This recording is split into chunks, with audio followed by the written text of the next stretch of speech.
Genesis chapter 49.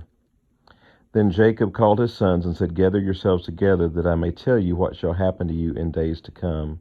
Assemble and listen, O sons of Jacob. Listen to Israel your father. Reuben, you are my firstborn, my might, and the firstfruits of my strength, preeminent in dignity and preeminent in power. Unstable as water, you shall not have preeminence, because you went up to your father's bed, then you defiled it. He went up to my couch. Simeon and Levi are brothers, weapons of violence are their swords. Let my soul come not into their counsel. O my glory, be not joined to their company. For in their anger they killed men, and in their willfulness they hamstrung oxen. Cursed be their anger, for it is fierce, and their wrath, for it is cruel. I will divide them in Jacob, and scatter them in Israel. Judah, your brothers shall praise you. Your hand shall be on the neck of your enemies, and your father's sons shall bow down before you. Judah is a lion's cub. From the prey, my son, you have gone up.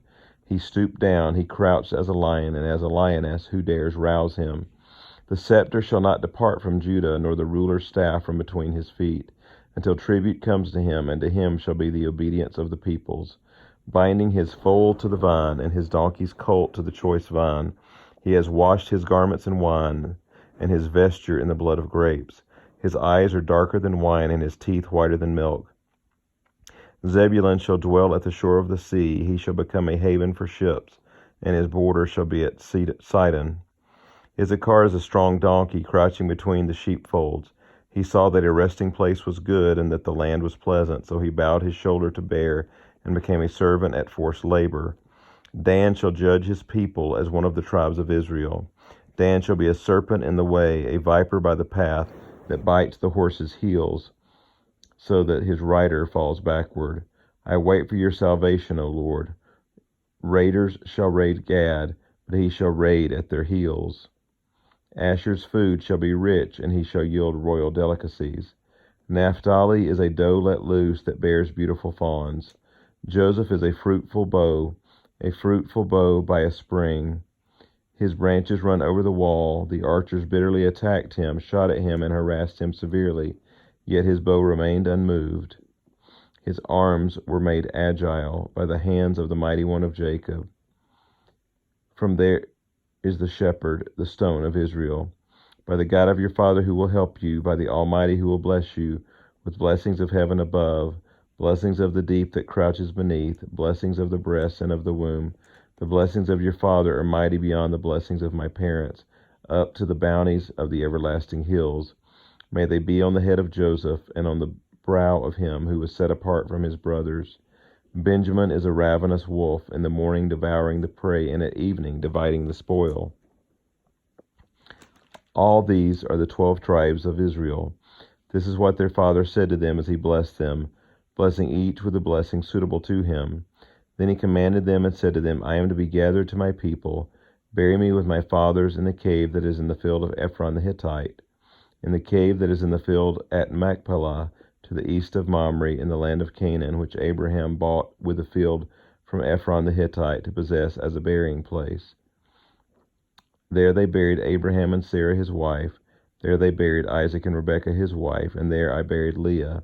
The field and the cave that is in it were bought from the Hittites. When Jacob finished commanding his sons, he drew up his feet into the bed, and breathed his last, and was gathered to his people. Chapter 50. Then Joseph fell on his father's face and wept over him and kissed him. And Joseph commanded his servants, the physicians, to embalm his father. So the physicians embalmed Israel. 40 days were required for it. So that is how many are required for embalming. And the Egyptians wept for him 70 days. And when the days of weeping for him were past, Joseph spoke to the household of Pharaoh, saying, If now I have found favor in your eyes, please speak in the ears of Pharaoh, saying, My father made me swear, saying, I am about to die. In my tomb that I hewed out for myself in the land of Canaan, there shall you bury me. Now therefore let me please go up and bury my father, and then I will return. And Pharaoh answered, Go up and bury your father, as he made you swear. So Joseph went up to bury his father. With him went up all the servants of Pharaoh, the elders of his household, and all the elders of the land of Egypt, as well as all the household of Joseph his brothers, and his father's household. Only their children, their flocks, and their herds were left in the land of Goshen. And there went up with him both chariots and horsemen. It was a very great company. When they came to the threshing floor of Atad, which is beyond the Jordan, they lamented there with a very great and grievous lamentation, and he made a mourning for his father 7 days. When the inhabitants of the land, the Canaanites, saw the mourning on the threshing floor of Atad, they said, This is a grievous mourning by the Egyptians. Therefore the place was called Abel Mizraim. It is beyond the Jordan. Thus his sons did for him as he had commanded them. For his sons carried him to the land of Canaan, and buried him in the cave of the field at Machpelah to the east of Mamre, which Abraham bought with the field from Ephron the Hittite, to possess as a burying place. After he had buried his father Joseph, returned to Egypt with his brothers, and all who had gone up with him to bury his father. When Joseph's brothers saw that their father was dead, they said, It may be that Joseph will hate us and pay us back for all the evil that we did to him. So they sent a message to Joseph, saying, Your father gave this command before he died. Say to Joseph, Please forgive the transgression of your brothers and their sin, because they did evil to you. And now please forgive the transgression of the servants of the God of your father. Joseph wept when they spoke to him. His brothers also came and fell down before him and said, Behold, we are your servants. But Joseph said to them, Do not fear, for am I in the place of God? As for you, you meant evil against me, but God meant it for good, to bring it about that many people should be kept alive, as they are today. So do not fear. I will provide for you and your little ones. Thus he comforted them and spoke kindly to them. So Joseph remained in Egypt, he and his father's house. Joseph lived 110 years, and Joseph saw Ephraim's children of the 3rd generation. The children also of Machir, the son of Manasseh, were counted as Joseph's own.